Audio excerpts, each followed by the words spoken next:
Hey all, Anton here. It's been a minute, huh? I figured I'd just update you all as to how the channel's doing, what's happened recently, what's coming up, what you can look forward to, and just general other tidbits and whatnot. So, let's start with what's finished recently. That would be the solo playthroughs of Yoshi and the Mysterious Book and Star Fox 2026. Both of them were solo joints by yours truly. I enjoyed both games, but I think if I had to pick a clear winner, it would definitely be Star Fox. You know, some weird voice acting decisions, mostly on, the boss character side of things. Sigh, no cocky little freaks. It was a pretty good remake. Does it replace Star Fox 64? Absolutely not. You know, that's always going to be a top 10 game for me, and shiny remake or no, I don't think anything could ever take its place. As for what's still ongoing, we have the wonderful 101 remastered with myself and Richie. That's been on break for a few weeks while Richie dealt with some IRL stuff. You know, the heat, the British heat waves, plural, Jesus Christ, yes, plural heat waves, has not really helped in regards to getting stuff done. I'll go into further detail when I get to the Patreon side of things, but yeah, that's been a big reason why it's been hard for us to get together and record, but we're back on schedule now, and the heat seems to be abating, so Wonderful 101 Remastered should be on schedule to continue, and I think conclude early to mid-August. So, yeah, not much more of the game to go at this point. I hope you guys have been enjoying it. I know it's one of Richie's favourite games. Me, I'm a little bit more mixed, so I bring a delightful Hell Dragon-esque cynicism to the playthrough, which usually I don't play the role of, the cynic, but hey, there's a first time for everything. Now for what's coming up on the channel. You guys can look forward to what the man himself has dubbed the month of Spa, August 2026. Beginning next week, we will have a retro playthrough for y'all in the shape of Rugrats, The Search for Reptar. Now that game is no stranger to this channel. It's been part of, I want to say, the Sony Fun before, because obviously it's a PS1 game, but there hasn't been a dedicated playthrough of it on the channel, so now is its time to shine. We're going to be doing all episodes there, the easy difficulty ones, the medium difficulty ones, the hard difficulty ones. Yeah, it was just a nice, simple, fun time. Following that, Spa and I will be doing The Prince of Persia, The Sands of Time. No need to worry about that remake that was cancelled. This is the straight dope, the OG, the classic 3D platformer. And Spa is going to be at the controls for this one, so much like with Metroid Prime 2, I am going to be there in a support capacity, so that'll be pretty fun. And following both of those, it's been a long time coming.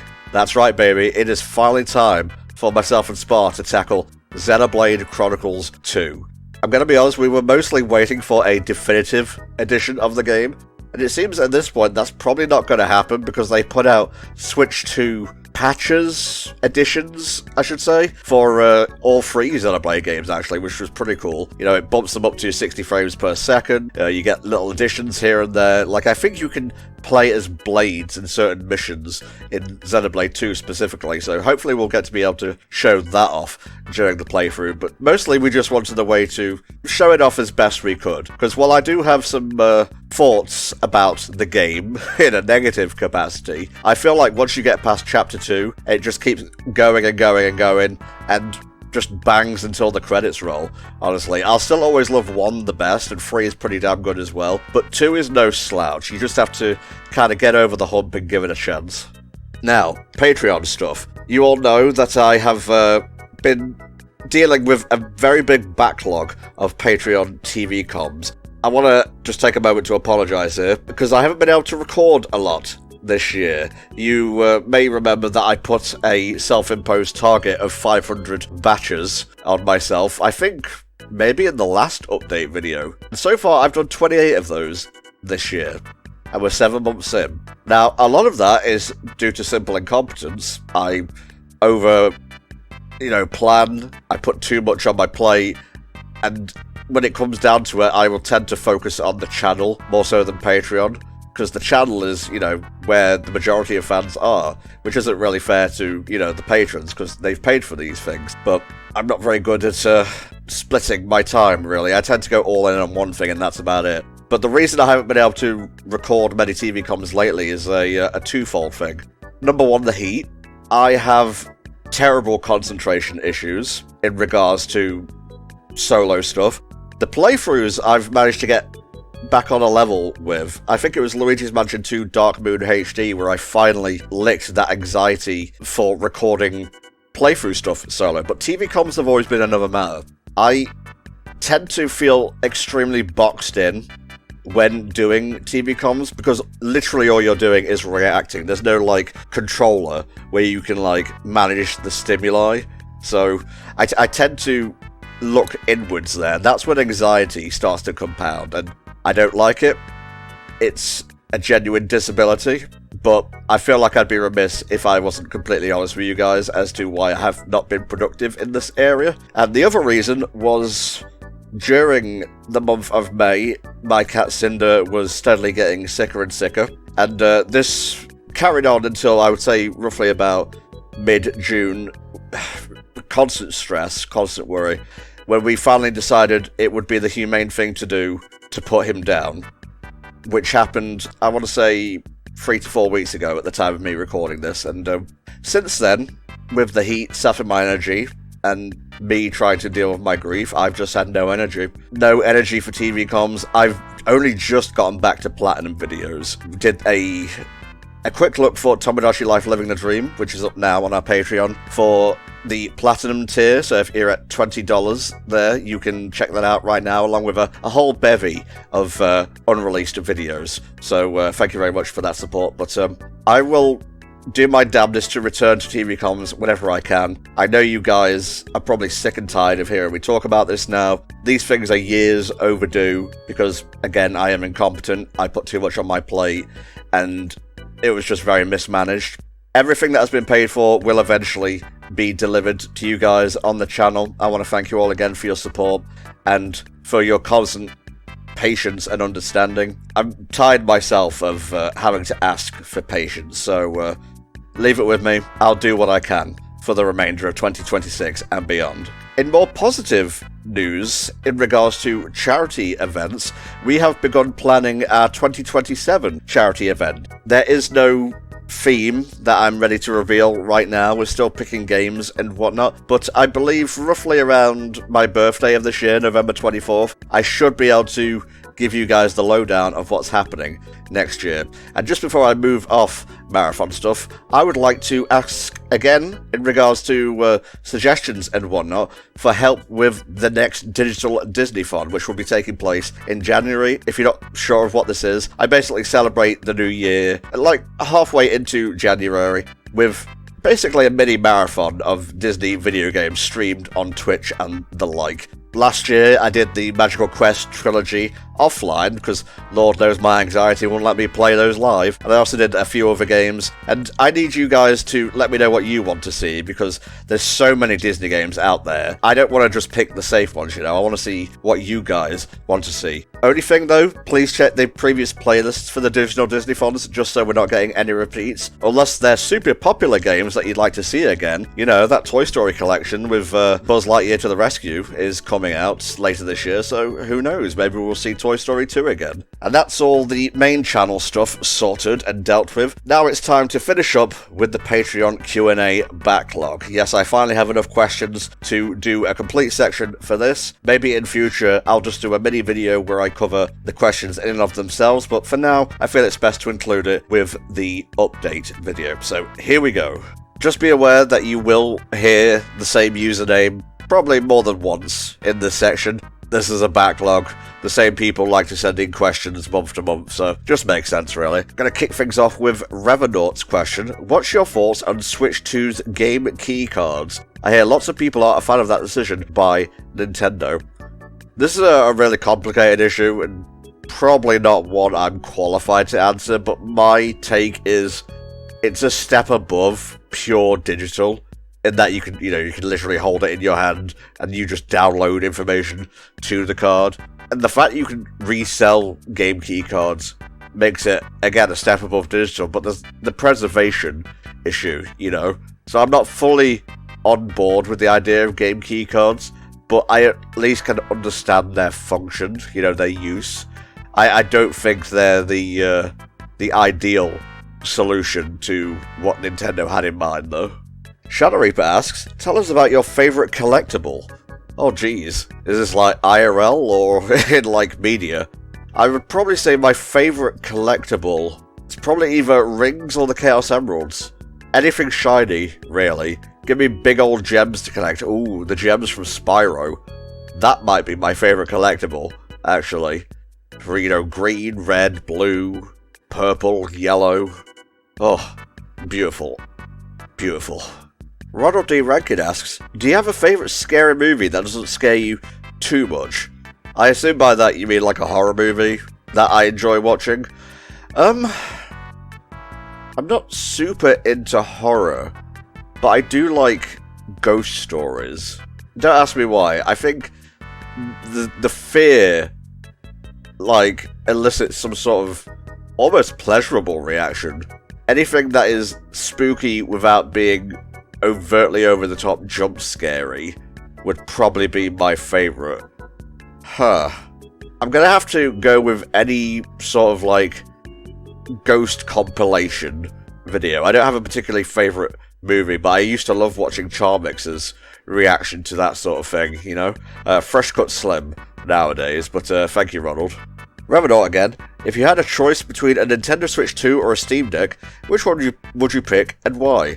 Well, I already have a Switch 2, so that kind of answers that question, but I would still go for Switch 2, mostly due to form factor, it having, you know, Nintendo exclusives, which I crave, sometimes more than air or life itself. As for the Steam Deck, I'm at my PC every day, all day, anyway, so kind of a superfluous choice there. Plus there's, like, the cost. Like, Nintendo Switch 2, even if it's around the same power as a regular Steam Deck, or maybe even a bit above in some instances, that's just the choice for me, really. Shadow Reaper again. What's the best fluid to fill a waterbed with? Ah, you're really going for the joke ones this time, aren't you, Shadow Reaper? Tea if you want to be warm, Coke with ice cubes if you want to be cold. Thank you. Ronald D. Rankin again. What would you like to see in a new Super Smash Bros. Game? New characters, trophies, story mode, etc.? Definitely a story mode. I think World of Light, for all its problems, was definitely on the right path to a more streamlined sort of story mode. You just need more events like board the platforms, or break the targets, or reach the finish line, like in between all the sticker fights and whatnot. And I would like to see the return to a more subspace emissary sort of thing. If Sakurai can get over the whole, oh, people watched my things on YouTube, that's not fair. Well, yeah, it's not fair to the players that you decide to downgrade story mode just because of that, you know? And definitely the return of trophies, for sure. Oh, Roldy Rankin again. Any retro game playthroughs planned for 2026? Well, as I mentioned earlier, we have Rugrats Search for Reptar coming, as well as Prince of Persia, The Sands of Time. Don't really have anything else to announce right now, but you never know. I'm always looking to slip new things into the schedule. There's that whole putting too much on my plate fee again. I'm far too eager to please. Shadow Reaper again. What video editing program do you use? I use Vegas Pro 14. I definitely should upgrade sooner or later, but for the time being, this gives me exactly what I want. The only real, like, hurdle I've run into is that, like, some formats just will not render for me, but I, like, already found workarounds for those, so, you know, swings and roundabouts. Shadow Reaper again. I'm looking to make YouTube shorts. What advice, besides having funny content, well, you won't find that at HFC, to begin with, would you give for making shorts? Any editing tips? Flame has helped immensely with this, and he tends to handle the majority of the shorts, but I can basically paraphrase him. You want the subject to be immediately noticeable. Like, if you're making a short about how crazy the recent Mario Kart sesh you had was, start with that. You know, start amidst the chaos and try to get to the point within the first 10 seconds or so, because people will be swiping away instantly if they're not interested. So try and immediately grab their attention. Try not to go over, I would say, 40 seconds if you can help it, unless you have something really interesting that can span that entirety of time. Shadow Reaper again. Did you see Iron Lung? And if so, what is your opinion? For those of you who don't know, Iron Lung was created by Markiplier. And no, I haven't seen it, but I have heard good things. Good on him for getting a major motion picture out there. And it being so successful as well. I think that just speaks to, the quality and reverence of his fan base. Roll D ranking again. What is something you never thought you'd be able to do until you actually did it? Probably to run HFC for as long as I have. Like, there's a lot of circumstances that kind of enabled this, that kind of pushed it onto me, but for the most part, I'm pretty happy that even after so many mistakes, after so much mismanagement, and just general incompetence, that I've wound up with a dedicated audience, even at our size, that you guys still, for the most part, enjoy what we do. You're honest with your criticism, you're never overly harsh, you tell me exactly what we need to hear, not what we want to hear. Yeah, I'm just happy about that, really. Raw D ranking again. If you were a Pokemon gym leader, what Pokemon type would your gym focus on? You'd think it would be fire, but in, I would say the past 10 years or so, I've come around on either ground or steel. I think I would be a pretty good ground type gym leader. A little bit like Giovanni or Clay. Wait, is Clay the guy from Charlotte Showdown? And am I confusing him with the gym leader in Gen 5? I need to look this up. Clay. Pokemon. No, I was thinking of Clay. The Drift Vale City Gym. God bless that cowboy, man. Shadow Reaper asks, how are your pets doing? Well, as I mentioned earlier, we sadly had to put Cinder down, our eldest. He was about 14 years old. That was for the best, because he's not in any pain anymore. I really miss him a lot. It's been very hard, I'm not going to lie to you, but our other 3 cats, the 2 ginger twins, Snap and Luca, they're doing great. Jiro is cuddlier than ever. Yeah, he can be very aloof, but when he wants to, give you attention, he'll be just a big old teddy bear, really. So, yeah, for the most part, I'm doing good, but I do miss Cinder dearly. Raldi ranking again. With Generation 10 announced, what is your favourite Pokemon from each generation? Ooh, this is going to be a bit tough. Generation 1 Charizard. Generation 2, it's probably going to be... A lot of these will be starters, I'm just going to tell you that outright. Generation 2, Lugia is pretty good, maybe Skarmory or Typhlosion. Generation 3, I am a big fan, big fan of Rayquaza. Love that dude. Generation 4 is probably going to be Magnezone. Generation 5, this is where it gets a little bit trickier, because I'm having to scan my memory banks here. Probably Excadrill. Yeah, definitely Excadrill for Gen 5. Generation 6, this is really hard, because I can't remember a lot of them. I'm just going to say Solgaleo, and leave it at that. No, wait, I've mixed up Gens 6 and 7. Let me just look up popular Generation 6 Pokemon. Popular Gen 6 Pokemon. I am going to go with... Shoutouts to Zygarde for Gen 6, and then we have Solgaleo for Gen 7. Gen 8, ooh... Gonna have to do the same thing again here. Toxtricity is pretty cool. Poison Electric, I'm a pretty big fan of that Pokemon. And for Gen 9, there's quite a few here. But again, I'm going to have to defer to Google to give me some options. Clodsire is pretty great. Ooh, Annihilate. I'm going to have to go with Annihilate, for sure. Absolutely. And our last question comes again from Royalty Ranking. Have you ever read the Disney A Twisted Tale books? They are Disney what-if stories, like what if Jafar got the lamp from the start, or what if it was Belle's mother who cursed the beast? Kind of a anticlimactic answer here for you, Ronald, but no, I haven't. There's tons of that fanfiction what-if stuff out there. I mostly tend to stick to canon. I read fanfics from time to time, but this like official published stuff, I don't know, there's something maybe a little bit off about it. I'm not judging anyone who partakes in such stuff, but it's simply not for me. And there you go, that is the backlog done, and this update video done and dusted. Thank you all once again for your support, whether on YouTube or on Patreon, or both, really, and don't forget Twitch and everywhere else. You guys really are the lifeblood of HFC, and couldn't do it without you. I'll see you all next time, whenever that may be, for another HFC update video. Bye for now.